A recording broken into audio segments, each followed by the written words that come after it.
gopi janavallabha girivaradhari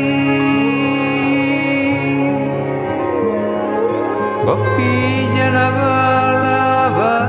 Sri Lalita Madhava, Act 1, Sayam Utsava, an evening festival.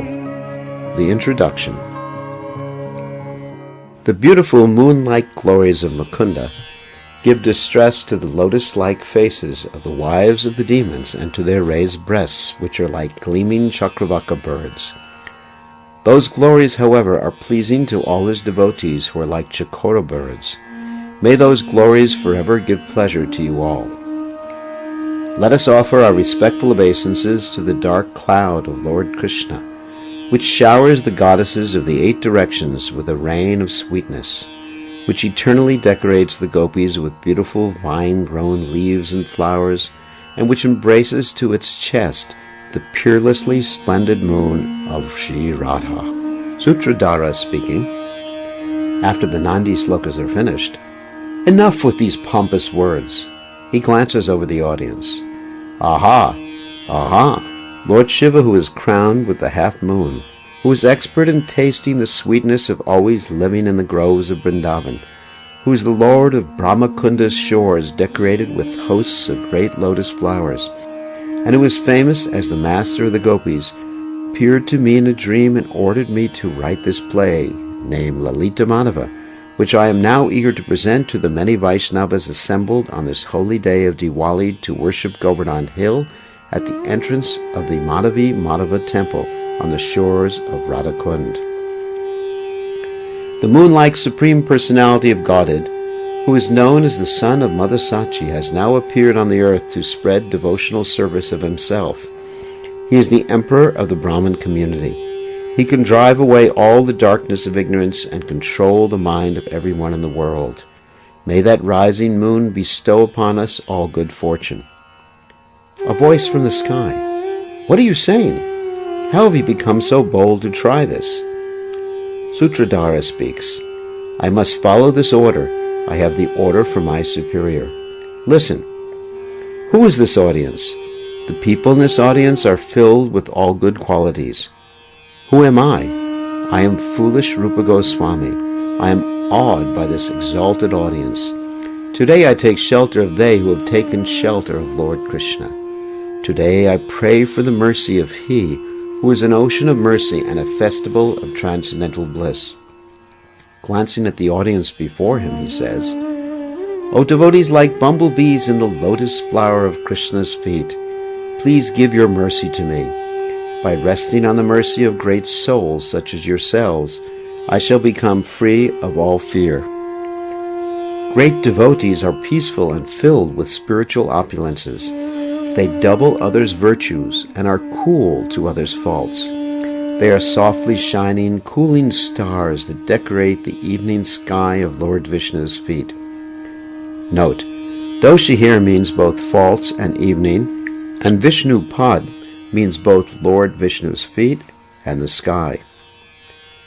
Placing folded palms to his head, he says, Of the 4 Sanakadi Kumaras, the perfect souls who in ancient times appeared in this world to describe the path of the swan-like pure devotees, the 3rd one has now descended to teach the devotees the secret nectar of pure devotional service. I offer my respectful obeisances to him, the spiritual master of the world. Here Srila Rupa Goswami describes his elder brother, Srila Sanatan Goswami, who was an incarnation of Sanatan Kumara. Now I want the very honorable elderly queen of actresses who sings like a demigoddess to come here on the stage.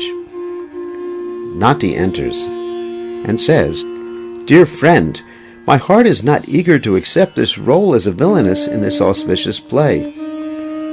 Sutradhara speaks, Noble lady, what are you saying? Look, look, it is now the festive autumn season. The Vaishnavas are all assembled here. Govardhan Hill is like a volcano, erupting the splendid, pure, transcendental glories of eternal Lord Hari. And furthermore, the charming deity form of Lord Madhava is also present. Now you should be on your best behavior. Nati speaks. Dear friend, I am chained by the shackles of fear that these great souls will become unhappy because of my part in the play. I am not worried about the opinions of ordinary people.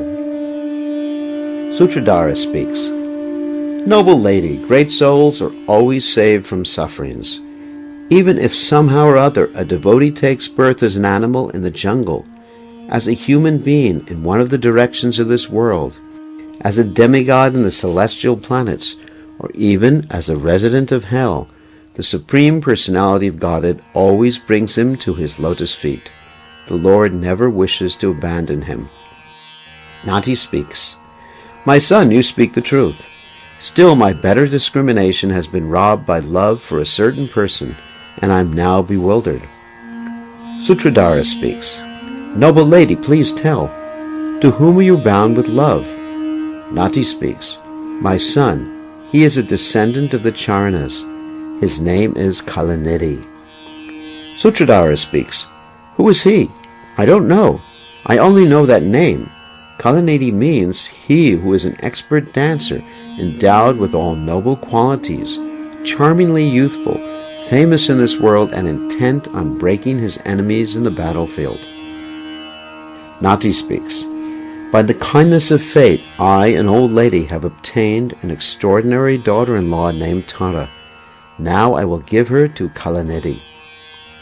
Note, Tara is another name of Srimati Radharani. With fear of criticism in this world, and with a desire for praise, with both these motives, the Creator Brahma created this exquisite girl. Nati speaks again. The Karata king Kamsa desires this girl. On the pretext of seeing a dancing festival, he has called Kalanidhi to the capital and is now trying to defeat him. Sutradhara says, Please know that I am a learned astrologer.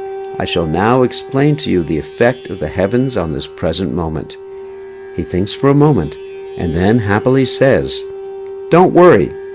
While dancing on the stage, after having killed the ruler of uncivilized men Kamsa, Kalanidhi, Lord Krishna, master of all arts, will at the proper time accept the hand of Tara, Srimati Radharani, who is qualified with all transcendental attributes.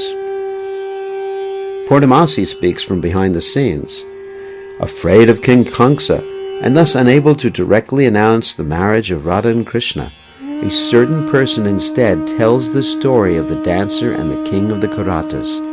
By this trick, this fortunate person tells me the truth and comforts me who have been filled with anguish. Sutradhara speaking, looking behind the scenes. Look, look! Famous in this world is Sandabhani Muni's mother, and Devarshi Narada's saintly student, fortunate Purnamasi, whose white hair is decorated with kasa flowers, now hastily enters the stage as she eagerly talks with Gargi. Come quickly, let us go and see what happens now that this first scene is over. They both exit, and thus ends the introduction.